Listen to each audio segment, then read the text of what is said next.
Meskipun Ye Ziyun agak kesal karena Nili selalu berbicara dengannya dengan nada memerintah, terkesan seolah-olah bocah tengil ini jauh lebih tua darinya, tapi Ye Ziyun dengan patuh menganggukkan kepalanya dan menjawab, oke. Nili tidak menyadari, karena fakta bahwa Ye Ziyun masih muda, tentu dia masih memiliki semacam pola pikir protektif terhadapnya. Oleh karena itu, nada suara yang mereka gunakan pasti berbeda dibandingkan dengan kehidupan sebelumnya. Ada 5 sampai 6 lorong di sini, mana yang harus kita pilih? Ye Ziyun bertanya, melihat ke lorong-lorong yang gelap di sekitarnya. Sederhana saja, kita harus bergerak ke utara. Karena takdir Kaisar Kongming, makamnya dibangun menghadap ke selatan. Mengapa? Ye Ziyun bertanya dengan bingung, mengapa makam Kaisar Kongming harus dibangun menghadap ke selatan? Karena itu tertulis di dalam kitab numerologi Kekaisaran Suci. Setiap takdir memiliki sesuatu yang akan menguntungkan dan merugikan mereka. Ini termasuk lokasi makam dan sebagainya. Orang-orang dari Kekaisaran Suci sangat percaya pada hal ini. Kata Nili sambil tersenyum ringan. Buku numerologi Kekaisaran Suci, Ye Ziyun tidak bisa menahan diri untuk menggumamkan kalimat ini, berapa banyak buku yang telah Nili baca. Lalu, arah mana yang utara? Saat ini kita berada di bawah tanah. Bagaimana cara mengetahui arahnya? Ye Ziyun bertanya. Nili tersenyum ringan dan berkata, itu sangat mudah untuk dibedakan. Pegunungan Set. Ancestral mengarah ke arah utara-selatan. Dengan melihat garis urat di bebatuan, kita akan dapat mengetahui arahnya. Ke arah sini. Nili berjalan menuju salah satu lorong. Bab 37, Kaisar Kongming. Dalam hati Ye Ziyun, dia merasa frustrasi yang mendalam. Ia adalah putri kesayangan dari kediaman penguasa kota, sekaligus cucu dari spiritualis iblis peringkat legenda, Yemo. Dia juga telah membaca begitu banyak buku kuno rahasia. Pengalamannya juga jauh lebih mendalam dibandingkan dengan teman sebayanya yang lain. Dalam hatinya, dia masih memiliki sedikit kebanggaan akan semua hal itu.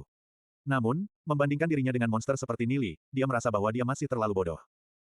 Tapi tidak heran kalau Ye Ziyun memiliki pemikiran seperti ini. Tidak mungkin menilai Nili dengan mata orang biasa. Melalui celah-celah di dinding batu dan tata letak ubin lantai, Nili dengan mudah membedakan mana perangkap dan mana yang tidak. Level perangkap ini sama sekali tidak menimbulkan kesulitan bagiku. Kata Nili, bergerak maju. Dia mengambil sebongkah batu dan melemparkannya ke depan sejauh 5-6 meter hingga mengenai ubin berwarna cian. Wus, wus, wus.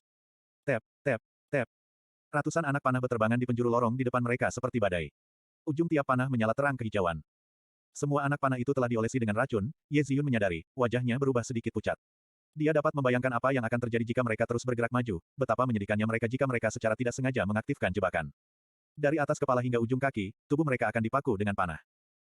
Bagaimana Nili mampu menemukan di mana letak jebakan itu berada padahal jaraknya begitu jauh? Ye Ziyun bertanya pada dirinya sendiri. Oke, kita bisa bergerak maju sekarang. Kata Nili, tersenyum ringan sambil melihat ke arah Ye Ziyun. Meskipun semua perangkap tersembunyi di dalam kegelapan, Ye Ziyun memiliki perasaan aneh. Selama dia mengikuti di belakang Nili, dia akan aman. Segala masalah yang muncul tidak akan menjadi masalah. Melihat punggung Nili, meskipun Nili sedikit kurus, tampaknya telah memberi orang rasa aman. Ye Ziyun menunduk dan mulai memikirkan sesuatu. Mungkin, jika terus bersama dengan Nili, tidak akan ada kejadian buruk. Namun, setelah beberapa saat, Ye Ziyun dengan cepat menggelengkan kepalanya untuk membuang pemikiran seperti ini. Apa yang kupikirkan? Ning'er tampaknya memiliki perasaan sayang terhadap Nili, dan hanya dalam beberapa hari, Huyan Lanruo menyatakan bahwa dia ingin mendapatkan Nili. Berapa banyak gadis yang dipermainkan oleh Nili si pemburu rok ini? Dia masih tidak percaya bahwa Nili hanya mencintainya. Ye Ziyun lalu dengan bangga mengangkat kepalanya, dia tidak akan menjadi dangkal seperti gadis-gadis yang lain. Keduanya melanjutkan langkah ke depan, bergerak menuju kedalaman lorong. Sementara Nili dan Ye Ziyun menjelajahi lorong bersama, di tempat lain di luar di hutan, kalian ini memang segerombolan sampah. Kalian malah membiarkan kera berlengan biru raksasa itu kabur padahal sudah cedera berat. Yun Hua Deken mengutuki orang-orangnya dengan jengkel. Hewan iblis kelas spiritual pasti memiliki roh di dalamnya. Bahkan jika itu hanya hewan iblis berperingkat perak, masih bisa dijual seharga ratusan ribu koin roh iblis.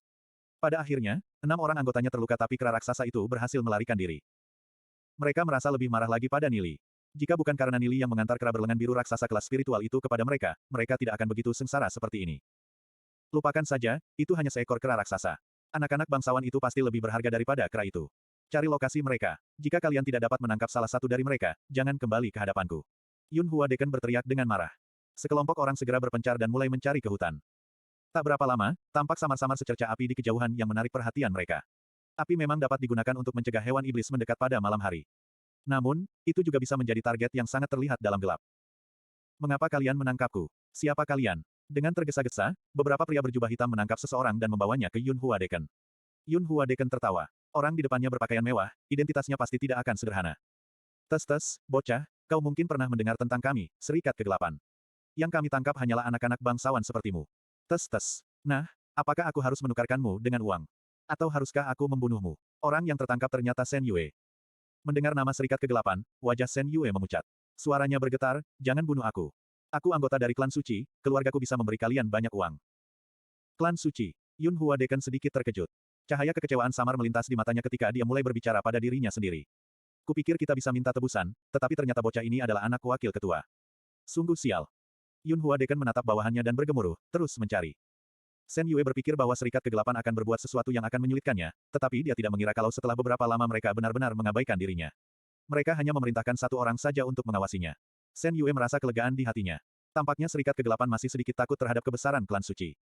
Dia berpikir bahwa nama klan suci telah membuat para pria Serikat Kegelapan itu ketakutan. Raut wajahnya, sekali lagi, menjadi sombong. Gestur tubuhnya menjadi sangat berbeda dari yang awalnya hampir ngompol membasahi celananya karena ketakutan. Di dalam labirin, Nili masih membimbing Ye Ziyun memasuki lorong. Kira-kira sekitar 5-6 jam kemudian, Nili dan Ye Ziyun melihat sebuah aula luas yang indah dari kejauhan. Rupanya kota anggrek kuno dibangun di atas istana bawah tanah ini. Kota anggrek kuno yang terletak di atasnya pasti tahu keberadaan istana ini. Oleh karena itu, sangat mungkin bahwa mereka akan menyimpan semua barang berharga mereka di sini. Kata Nili. Memperkirakan lokasi mereka saat ini, mereka harusnya berada di bawah lapangan militer. Sesuai prediksi Nili sebelumnya, bahwa penguasa kota dan pemangku jabatan lainnya pasti menyembunyikan semua barang berharga mereka di bawah tanah militer ini. Saat berjalan memasuki aula, pemandangan yang terhampar di hadapan mereka menyebabkan keduanya sangat terkejut. Tulang belulang berserakan ada di mana-mana di sekitar aula ini. Ada tengkorak orang dewasa dan juga tengkorak anak-anak. Mereka bertumpuk tumpang tindih. Seolah-olah mereka sedang mengalami perjuangan yang menyakitkan sebelum mereka menemui ajal. Apa yang telah terjadi? Bagaimana ini bisa terjadi? Ye Ziyun bertanya saat matanya mulai memerah dan air mata mulai membasahi pipinya. Dia melihat banyak tengkorak anak-anak meringkuk di sudut. Anak-anak yang seharusnya sangat dicintai ketika mereka masih hidup, semuanya mati. Nili menghela nafas dan berkata, ini seharusnya menjadi tempat perlindungan sementara kota anggrek kuno. Mereka memindahkan para lansia, wanita, dan anak-anak ke sini. Mereka mungkin akan mengeluarkan mereka setelah perang.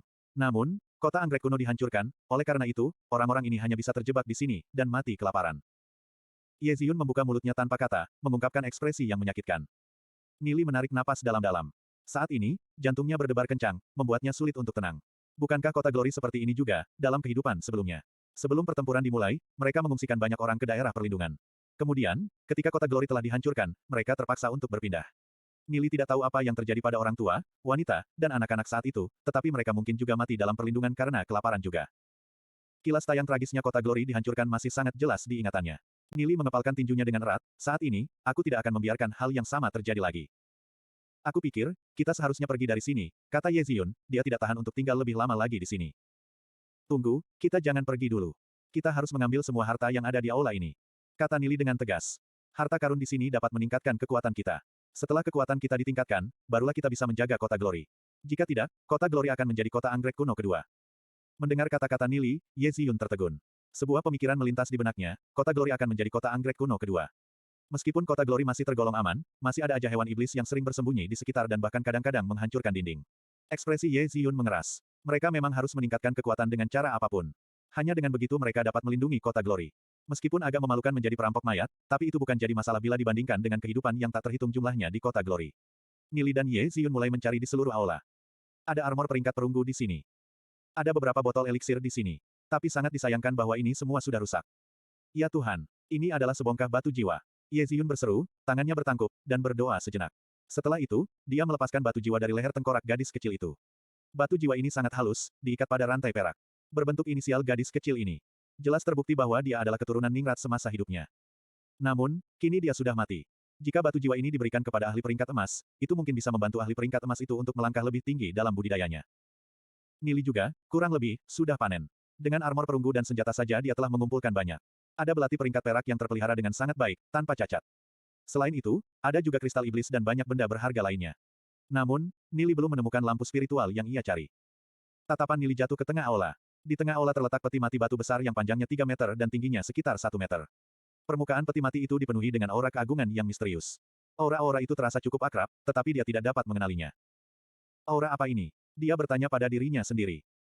Di saat bergerak lebih dekat ke arah peti mati batu Kaisar Kongming, Nili merasakan kekuatan misterius yang menerjang ke arahnya. Seakan, ketika dia berdiri di samping peti mati batu, layaknya sedang berdiri di tengah lautan yang menderu dan bisa terangkat terbang kapan saja. Tidak mengherankan bahwa tengkorak mereka yang meninggal di sini tidak ada yang di dekat peti mati batu. Nili, apa yang aneh dengan peti mati batu itu? Tanya Ye Ziyun. Tepat ketika Ye Ziyun datang, sekitar 3 meter dari peti mati, wajahnya tiba-tiba menjadi pucat dan harus melangkah mundur.